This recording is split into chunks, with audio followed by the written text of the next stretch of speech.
On January 12th, 2007, a 28-year-old mother of three named Jennifer Strange sat inside a Sacramento radio station doing exactly what she'd been told her entire life was good for her: drinking water.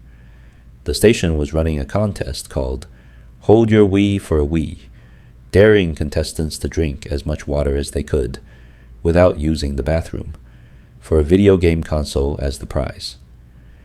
Over roughly 3 hours, she drank close to 2 gallons. On air, she told the hosts her head was pounding and that she felt like she might be sick. They laughed it off, joking that her stomach looked like she was pregnant. She didn't even win. She placed second and went home with concert tickets instead. Hours later, she was found dead in her house. Cause of death: water intoxication. Here's the part that should genuinely disturb you.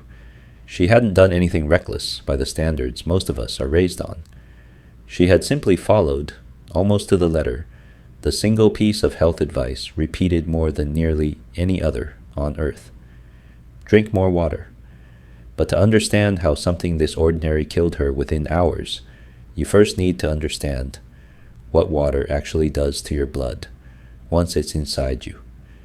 Your blood isn't just water.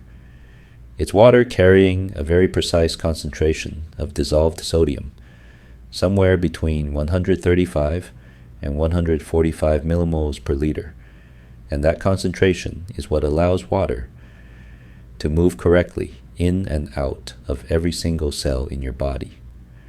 Drink a normal amount across a normal day, and your kidneys quietly adjust how much you excrete to keep that number exactly where it needs to be. It's one of the most tightly regulated systems in your entire body, running constantly, completely unnoticed for your entire life. Here's the number that explains what happened to her. A healthy adult kidney can only clear roughly 800 milliliters to a liter of water every single hour, something like 3 to 4 cups. That's the ceiling. Jennifer Strange drank close to 2 gallons, over 7 liters, in about 3 hours. That works out to somewhere around 2.5 liters an hour, nearly 3 times what even a perfectly healthy kidney could possibly clear. The extra fluid had nowhere to go. It stayed in her bloodstream, diluting her sodium concentration, the same way pouring extra water into a glass of juice makes the juice weaker, except this was happening inside a living body over the course of a single afternoon. Push that sodium level down far enough, below 135, and you have hyponatremia. Push it down further, and you're looking at a genuine, life-threatening emergency. That explains her death with brutal clarity. Raw volume, taken in faster than any kidney on the planet could clear it.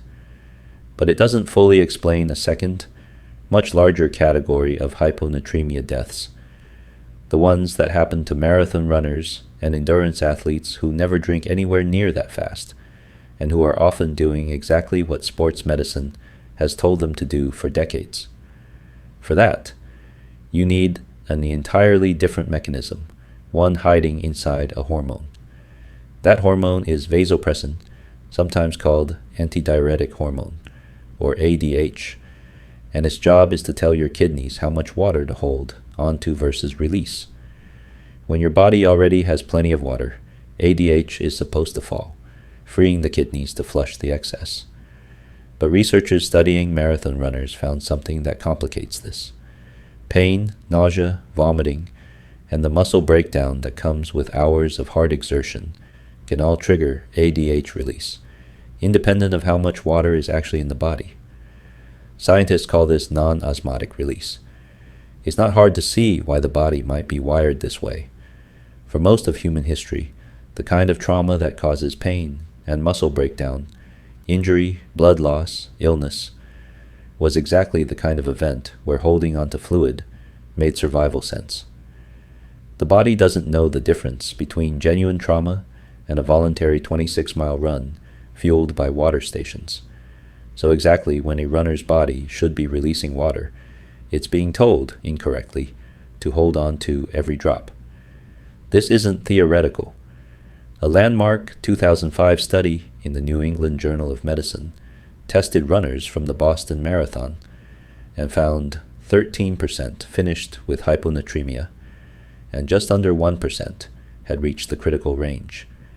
The pattern of who was most at risk was almost counterintuitive. It wasn't the fastest athletes.